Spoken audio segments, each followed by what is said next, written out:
തീവ്രവാദത്തിന് മതമില്ല. അതെന്താടാ അങ്ങനെ? കമ്മ്യൂണിസത്തിനും മതമില്ല, സെക്യുലറിസത്തിനും മതമില്ല. അപ്പൊ പിന്നെ തീവ്രവാദത്തിന് മതം വേണം. ആ ഒരു ലൈനിൽ ചിന്തിച്ചാൽ മതിയായിരിക്കും അല്ലെ?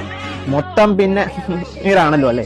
ഓൾ ഇന്ത്യ സുഡാപ്പി സുഡിപ്പീരി ടീമിന്റെ ഈ വർഷത്തെ ഏറ്റവും മികച്ച നാടകമാണ് തീവ്രവാദത്തിന് മതമില്ല. ഇവനെ പോലെയുള്ള സംഘികളെ താങ്ങുന്ന ചാണകോളികളുടെ പുതിയ ന്യായീകരണമാണ് രണ്ട് രാജ്യങ്ങൾ തമ്മിലുള്ള പ്രശ്നത്തെ എങ്ങനെ രണ്ട് മതങ്ങൾ തമ്മിലുള്ള പ്രശ്നമാക്കി മാറ്റാം, എങ്ങനെ ഇന്ത്യയിൽ പ്രശ്നമുണ്ടാക്കാം എന്ന് ശ്രമിച്ചുകൊണ്ടിരിക്കുന്ന ചില രാജ്യസ്നേഹികൾ ഇന്ത്യക്കുള്ളിൽ നടക്കുന്ന മത തീവ്രവാദത്തെ എന്തുകൊണ്ടാണ് കാണാൻ സാധിക്കാത്തത്? ശരി, നിങ്ങൾ ഈ പറയുന്ന തീവ്രവാദത്തിന് മതമുണ്ട് എന്നുണ്ടെങ്കിൽ നിങ്ങൾ ഈ താഴെ കാണുന്ന ഓരോ വീഡിയോയും മത തീവ്രവാദം തന്നെയാണ്.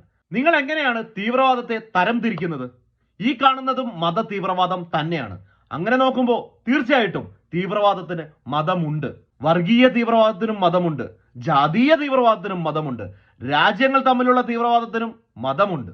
പക്ഷേ ഇന്ത്യക്കുള്ളിൽ നിന്നുകൊണ്ട് ഇന്ത്യക്കാർക്കെതിരെ കാണിക്കുന്ന ഈ വർഗീയ തീവ്രവാദ മതയോളികളെ പോലെ മറ്റൊരു മതത്തിനെ കാണിച്ചു തരാനായിട്ട് സാധിക്കുമോ? പക്ഷേ ഇവരെല്ലാം അഭിനവ രാജ്യസ്നേഹികളായി പോയില്ലേ. അതുകൊണ്ട് തീവ്രവാദികൾ എന്ന് പറയാൻ പാടില്ല. ഇവരെല്ലാവരും രാജ്യസ്നേഹികളാണ് അല്ലേ?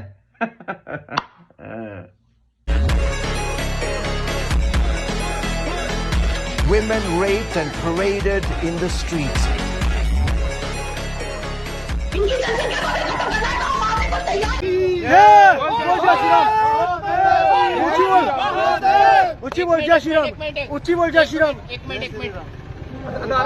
आधार कार्ड किधर है? कहाँ कराने वाला तू? जय श्री राम, और अकबर बोल। जय श्री राम, जय हनुमान बोल, और अकबर बोल। बोल जय श्री राम, बोलेगा बोल जय श्री राम।